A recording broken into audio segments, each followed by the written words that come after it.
السلام علیکم ورحمۃ اللہ وبرکاتہ۔ نحمده ونصلي على رسوله الكريم اما بعد۔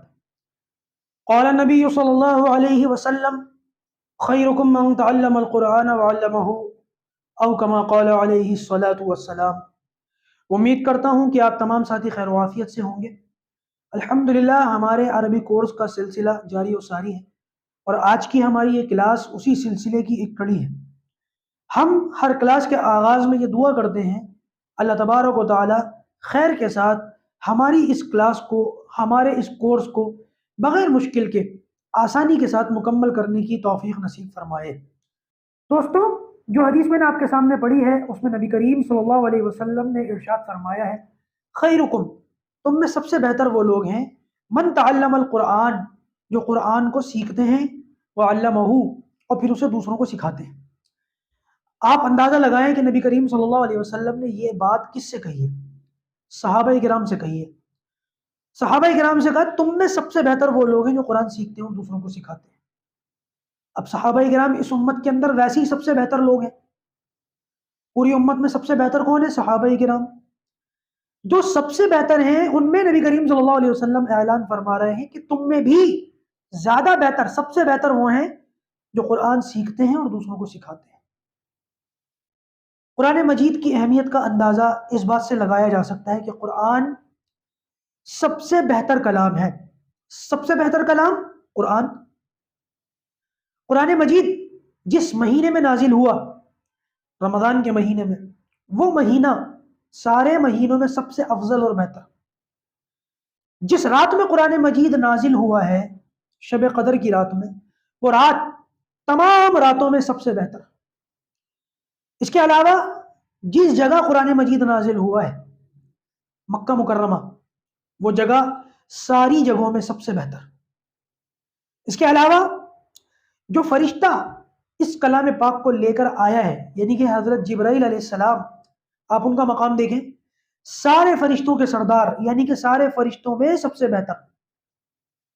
اور جس ذات کے اوپر یہ کلام پاک نازل ہوا ہے، نبی کریم صلی اللہ علیہ وسلم، وہ ساری کائنات کے سردار، یعنی سارے انسانوں میں سب سے بہتر۔ اور مزے کی بات یہ کہ جس امت کے لیے نازل ہوا ہے، کنتم خیر امہ، یہ امت ساری امتوں میں سب سے بہتر۔ تو قرآن مجید کے ساتھ جس کسی کا بھی تعلق جڑ گیا وہ سب سے بہتر ہو گیا، چاہے وہ رمضان کا مہینہ ہو، شب قدر کی رات ہو، لانے والے فرشتے ہوں یا یہ امت ہو۔ ہر وہ چیز جس کا تعلق قرآن مجید سے جڑ گیا وہ سب سے بہتر ہو گیا۔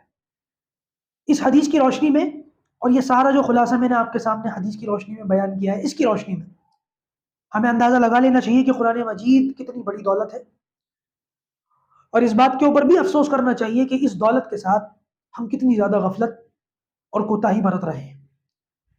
ہم کم سے کم قرآن مجید کا، اپنی زندگی کا جو ہے نا، قرآن مجید کو کم سے کم آدھا گھنٹہ، ایک گھنٹہ ضرور دیں۔ زندگی ختم ہو جائے گی لیکن قرآن کے اندر سے علمی جو موتی ہے نا، وہ نکلنے ختم نہیں ہوں گے۔ تو انشاءاللہ اب تک جیسی بھی گزری، آج سے انشاءاللہ ہم قرآن مجید کو اپنا تھوڑا سا وقت ضرور دیں گے، ہے نا۔ اللہ تعالیٰ آپ سب کو قبول فرمائے۔ تو جو کچھ ہم نے اب تک پڑھا تھا، ایک مرتبہ اس کا ریویژن کر لیتے ہیں بڑی تیزی کے ساتھ۔ مثال کے طور پر ہم نے کیا پڑھا تھا؟ عربک الفابیٹس، جن کی تعداد 28 ہے، الف اور حمزہ کے فرق کے ساتھ۔ الف اور حمزہ کے اندر فرق یہ ہے کہ اگر ان کے اوپر زبر زیر پیش حرکت یا سکون آ جائے یا ڈبل حرکت بھی آ جائے تو وہ الف پھر حمزہ سے بدل جاتا ہے، اور اگر کچھ بھی نہ ہو تو وہ الف رہتا ہے۔ حروف پلس حرکات کے ملنے سے لفظ بنتا ہے۔ لفظ کی پھر 3 قسمیں تھیں: اسم یعنی کہ ناؤن، فعل یعنی کہ ورب، اور حرف یعنی کہ پریپوزیشن۔ پھر اسم کے بارے میں ہم نے پڑھا تھا کہ کون کون سی چیزیں اسم ہو سکتی ہیں، تو اس کے اندر ہم نے دیکھا تھا کسی شخص کا نام، کسی چیز کا نام، کسی جگہ کا نام، کسی کام کا نام۔ اس کے علاوہ صفات جتنی ہوتی ہیں وہ ساری کی ساری اسم ہوتی ہیں، اور پروناؤنس جتنے ہوتے ہیں وہ بھی سارے کے سارے اسم ہی ہوتے ہیں۔ پھر میں نے آپ کو بتایا تھا کہ اسم کے بارے میں ہمیں 4 باتیں پتہ ہونی چاہیے، ورنہ جملے کے اندر اسم کو استعمال کرتے ہوئے ہم غلطی کریں گے۔ الحمدللہ وہ 4 باتیں میں نے آپ کے سامنے رکھ دی تھی۔ اسم کا، اس کی جنس کا پتہ ہونا، اسی طریقے سے اس کے عدد کا پتہ ہونا، اس کی وسعت یعنی کہ کیپیسٹی کا پتہ ہونا، اور چوتھی چیز تھی اسم کے اعراب کا پتہ ہونا۔ ان چاروں چیزوں میں سے آج ہم سب سے پہلے اسم کی جو جنس ہے اس کو پڑھیں گے، کہ اسم کی جنس یعنی کہ جینڈر کس طریقے سے سمجھی جا سکتی ہے عربی زبان کے اندر۔ دوستو یہ بات یاد رکھیں کہ دوسری زبانوں کی طرح عربی زبان میں بھی جنس صرف دو ہی ہیں، مذکر اور مؤنث، میل اور فیمیل۔ میں یہاں پر لکھ دیتا ہوں آپ کی آسانی کے لیے، مذکر یعنی کہ میل اور مؤنث یعنی کہ فیمیل۔ جنس یا مذکر ہوگی یا مؤنث ہوگی، تیسری کوئی جنس نہیں ہوگی، نہ عربی میں نہ کسی اور زبان میں۔ اچھا یہ بات اچھی طریقے سے سمجھ لیجئے گا کہ بہت ساری چیزیں ایسی ہوتی ہیں جن کی جنس ہوتی ہے اور ہم ان کی جنس بولتے ہوئے استعمال بھی کرتے ہیں۔ ماں ظاہر سی بات ہے یہ فیمیل ہے، لڑکی ظاہر سی بات ہے کہ یہ فیمیل ہے، اسی طریقے سے باپ مذکر ہے، میل ہے، بھائی مذکر ہے، میل ہے۔ لیکن کچھ چیزیں ایسی ہوتی ہیں کہ ان کا جنس یعنی کہ جینڈر ہوتا نہیں ہے، ہم ان کو اپنی زبان میں جینڈر بولتے ہیں۔ مثال کے طور پر کرسی، کرسی کوئی جینڈر نہیں ہے، لیکن ہمارے یہاں کرسی جب ہماری زبان میں بولتے ہوئے ہم استعمال کرتے ہیں اردو میں، تو ہم اس کو مؤنث استعمال کرتے ہیں۔ کرسی رکھی ہوئی ہے، کرسی ٹوٹ گئی ہے، لیکن کرسی کا جینڈر نہیں ہوتا، کرسی مؤنث نہیں ہوتی۔ اگر یہ مؤنث ہوتی تو پھر ظاہر سی بات ہے اس کا مذکر بھی ہونا چاہیے تھا، کرسا۔ سیڑھی، سیڑھی ہمارے یہاں اردو زبان کے اندر بولتے ہوئے مؤنث استعمال ہوتی ہے، سیڑھی لے آؤ، سیڑھی آ گئی، سیڑھی لگ گئی، سیڑھی ٹوٹ گئی، لیکن سیڑھی مؤنث نہیں ہے۔ اگر ہوتی تو کوئی سیڑھا بھی ہونا چاہیے تھا پھر، ٹھیک ہے۔ تو ہماری عربی زبان کے اس سلیبس کے اندر ہم یہ بات یاد رکھیں گے کہ کچھ چیزیں ایسی ہوتی ہیں کہ یا تو وہ مذکر ہوں گی یا وہ مؤنث ہوں گی، اور کچھ چیزیں ایسی ہوں گی کہ نہ وہ مذکر ہوں گی نہ وہ مؤنث ہوں گی، بس اہل زبان اپنی زبان کے اندر بولتے ہوئے ان کو مذکر یا مؤنث استعمال کرتے ہیں۔ آج کے ہم اپنی اس کلاس کے اندر یہی چیز سیکھیں گے۔ میرے ہاتھ میں قلم ہے نا، اس قلم کو ہمارے ہاں عام طور سے مذکر یعنی کہ میل استعمال کرتے ہیں۔ قلم رکھا ہوا ہے، قلم کھو گیا ہے، قلم مل گیا ہے، قلم ٹوٹ گیا ہے، اس طریقے سے۔ اب قلم کی کوئی مؤنث نہیں ہوتی، تو امید کرتا ہوں کہ یہ بات آپ کو اچھی طریقے سے سمجھ آ گئی ہوگی۔ تو جنس کے اندر جو ہے نا، یا تو الفاظ مذکر ہوں گے یا مؤنث ہوں گے، اور مؤنث کے اندر ہم نے یہ دیکھنا ہے کہ مذکر یا تو حقیقی ہوگا، حقیقی یعنی کہ اس کے سامنے کوئی نہ کوئی میل آپ کو ملے گا، مذکر آپ کو ملے گا۔ تو مؤنث کی دو قسمیں ہیں، اس کو ضرور سمجھ لیجیے گا۔ مؤنث کی دو قسمیں ہیں، پہلی قسم کا نام ہے حقیقی۔ حقیقی جیسے کہ میں نے بتایا، اس کے مقابلے میں آپ کو مذکر ملے گا ہی ملے گا۔ ماں حقیقی مؤنث ہے، اس کے مقابلے میں باپ۔ بھائی یعنی کہ بہن، اس کے مقابلے میں بھائی۔ بلی اس کے مقابلے میں بلا۔ گائے اس کے مقابلے میں بیل۔ تو اس کو حقیقی مؤنث کہتے ہیں کہ جس کے مقابلے میں کوئی نہ کوئی مذکر آپ کو مل جائے گا۔ لیکن وہ مؤنث کہ جس کے مقابلے میں کوئی مذکر نہ ہوگا تو وہ بھی مؤنث، کیونکہ ہماری زبان میں اس کو مؤنث بولا جاتا ہے، حقیقت میں وہ مؤنث نہیں ہوتا، مؤنث بولا جاتا ہے اس لیے وہ مؤنث ہوتا ہے، اس کو کہیں گے غیر حقیقی۔ غیر حقیقی، ٹھیک ہے۔ تو مؤنث کی دو قسمیں، حقیقی یعنی کہ جس کے سامنے کوئی نہ کوئی مذکر ہوگا، اور غیر حقیقی یعنی کہ اس کے سامنے کوئی مذکر نہیں ہوتا، بس اس کو اہل زبان مؤنث استعمال کرتے ہیں۔ سیڑھی، کتاب، کرسی، جیسے کہ میں نے مثالیں دی آپ کے سامنے۔ سمجھنے والی بات یہ ہے جو ہم اس کلاس میں مذکر مؤنث دونوں نہیں پڑھیں گے، صرف مؤنث پڑھیں گے۔ جو چارٹ میں آپ کے سامنے تیار کر رہا ہوں، الفاظ میں دوں گا چارٹ تیار ہونے کے بعد۔ جب یہ چارٹ تیار ہو جائے گا، یہ پکچر آپ کے سامنے آ جائے گی، پھر میں آپ کے سامنے الفاظ رکھوں گا۔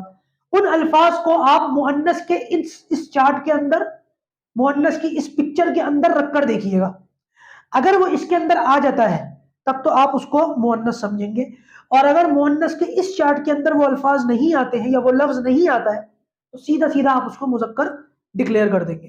اس سے پتہ یہ چلا کہ ہمیں مذکر اور مؤنث دونوں پڑھنے کی ضرورت نہیں ہے، ہم صرف مؤنث پڑھ لیں تو مذکر تو پھر سمجھا سمجھایا ہے۔ تو ایک بار پھر جنس یعنی کہ جینڈر، اور جنس کی پھر دو قسمیں ہیں، میل یا فیمیل، مذکر اور مؤنث، اور مؤنث کی پھر دو قسمیں، حقیقی یعنی جس کے مقابلے میں کوئی نہ کوئی مذکر ملتا ہو، اور دوسری ہے غیر حقیقی کہ جس کے مقابلے میں کوئی مذکر نہ ملتا ہو، بس اہل زبان اس کو مؤنث اپنی زبان کے اندر بولتے ہوئے استعمال کرتے ہیں۔ اچھا، غیر حقیقی میں پھر آپ کو دو چیزیں اور دیکھنی پڑیں گی، وہ یہ کہ غیر حقیقی میں کچھ مؤنث ایسی ہوں گی کہ ان مؤنثوں کے سامنے کوئی مذکر تو نہیں ہوگا لیکن کوئی نہ کوئی نشانی اس کے اندر ضرور ہوگی، اور اس نشانی کی وجہ سے ہم اس کو آسانی کے ساتھ پہچان لیں گے کہ یہ مؤنث ہے۔ مثال کے طور پر ہمارے یہاں اردو زبان سے میں نے ابھی عربی کا کوئی ایک لفظ بھی نہیں لکھا، میں صرف اردو سے مثالیں دے کر چارٹ آپ کے سامنے تیار کر رہا ہوں، صرف اس چارٹ کو سمجھے، ذہن میں الفاظ لے کر کے نہ آئیں، الفاظ میں آپ کے سامنے تب لکھوں گا جب یہ چارٹ آپ کا مکمل تیار ہو جائے گا، آپ اس کو سمجھ لیں گے، ٹھیک ہے؟ تو عرض یہ کر رہا تھا کہ جیسے اردو زبان کے اندر مؤنث کی ایک مثال ہے لڑکی، باجی، آپی، اور اس طریقے کے اور بہت سارے الفاظ ہوتے ہیں جن کے اندر چھوٹی یا استعمال ہوتی ہے، بیٹی ہے نا، کنڈی۔ تو ایسے الفاظ جن کے اندر چھوٹی یا استعمال ہوتی ہے بولتے ہوئے، ہمارے ہاں عام طور سے اردو زبان میں اس کو مؤنث سمجھا جاتا ہے، ٹھیک ہے؟ تو اسی طریقے سے جیسے اردو کے اندر مؤنث کے لیے چھوٹی یا ایک علامت سمجھی جاتی ہے، اسی طریقے سے عربی زبان کے اندر بھی ایک علامت سمجھی جائے گی، یعنی کہ غیر حقیقی کے اندر ہمیں مؤنث کی ایک قسم مل گئی، یعنی کہ علامتی، یعنی کہ مؤنث کی کوئی نہ کوئی علامت اس کے اندر ہوگی۔ اور ایک دوسری جو ہے قسم ہوتی ہے وہ ہے سماعی۔ تو مؤنث کی دو قسمیں، حقیقی یعنی جس کے سامنے کوئی نہ کوئی مذکر ہو، اور غیر حقیقی یعنی جس کے سامنے کوئی مذکر نہ ہو۔ اس کی دو قسمیں ہوتی ہیں، علامتی، مذکر تو سامنے نہیں ہوتا لیکن کوئی نہ کوئی علامت اس کے اندر ضرور موجود ہوتی ہے، اور دوسری قسم ہے سماعی، یعنی کہ اس کے سامنے مذکر بھی نہیں ہوتا اور نہ اس میں کوئی علامت ہوتی ہے، بلکہ صرف یہ اپنی عربی زبان کے اندر مؤنث بولے جاتے ہیں، تو ہم ان کو صرف سن کر ہی پہچان سکتے ہیں، نہ ان میں علامت ہوگی نہ ان کے سامنے کوئی مذکر ہوگا۔ بس یہ چارٹ آپ کو اپنے سامنے رکھنے کی ضرورت تھی۔ اب جو علامتی مؤنث ہے، تو جیسے کہ میں نے بتایا اردو کے اندر چھوٹی یا مؤنث کی علامت ہے، تو عربی کے اندر کون سی علامتیں ہوں گی؟ تو عربی کے اندر دو علامتیں ہیں، ایک اور دو۔ پہلی علامت تو وہ ہے جو اس لینگویج کے اندر، عربی لینگویج کے اندر 99% استعمال ہوتی ہے، اور دوسری علامت وہ ہے جو صرف 1% استعمال ہوتی ہے۔ دو علامتیں ہیں، اردو میں تو صرف چھوٹی یا ایک علامت ہے، عربی کے اندر دو علامتیں ہیں۔ جیسے کہ میں نے بتایا کہ میں نے یہاں پر ابھی آپ کے سامنے کوئی بھی عربی کا ایک لفظ بھی نہیں لکھا، ابھی میں صرف اردو سے مثالیں دے کر آپ کے سامنے بات کو سمجھا رہا ہوں۔ پہلے آپ اس بات کو سمجھیں، اس چارٹ کو سمجھیں، اس کے بعد انشاءاللہ آپ کے سامنے عربی کے الفاظ لکھ کر کے مثالیں بھی دوں گا۔ تو عرض یہ کر رہا تھا کہ علامتی جو مؤنث ہے اس کی دو علامتیں ہیں، ایک علامت تو وہ ہے جو 99% ہے، دوسری علامت وہ ہے جو صرف 1% ہے۔ تو یہ جو 1% ہے یہ ویسے بھی 1% ہے، کوئی لمبا چوڑا نمبر نہیں ہے، اور نمبر دو اس کی کوئی خاص ضرورت بھی نہیں ہے، یہ ایک بہت بڑا نمبر ہے اور فی الحال اس کی ضرورت بھی ہے، اس لیے ہم صرف اس کو پڑھیں گے، اس کو نہیں پڑھیں گے۔ لیکن یہ بات آپ دل چھوٹا نہ کریں کہ ہم اس کو پڑھیں گے ہی نہیں، پڑھیں گے، بعد میں پڑھیں گے جب اس کی ضرورت پڑے گی، ہمارے سلیبس کے اندر درمیان میں اس کو پڑھتے پڑھتے یہ آ جائے گا بیچ میں، فی الحال ہم اس کو لے لیتے ہیں۔ تو وہ کون سی علامت ہے جو 99% استعمال ہوتی ہے عربی زبان کے اندر؟ وہ ہے گولتا۔ شاید آپ کو یاد ہو کہ میں نے گولتا آپ کے سامنے پہلے دوسرے سبق کے اندر بتائی تھی کہ گولتا کیا ہے، اس کو کس طریقے سے اس سبق کے اندر، اس کلاس کے اندر پہچانا جا سکتا ہے، ٹھیک ہے؟ تو علامتی وہ ہے جس کے سامنے گولتا ہو۔ اب رہ گئی سمائی، اس کے اندر کوئی علامت تو ہوگی نہیں اور نہ اس کے سامنے کوئی مذکر ہوگا، ان کو تو پہچاننا پھر بھی آسان ہے کہ چلو اس کے سامنے حقیقی سامنے کوئی مذکر ہوگا، یہ پہچان لی جائے گی۔ علامتی کے سامنے کوئی مذکر نہیں بھی ہو تب بھی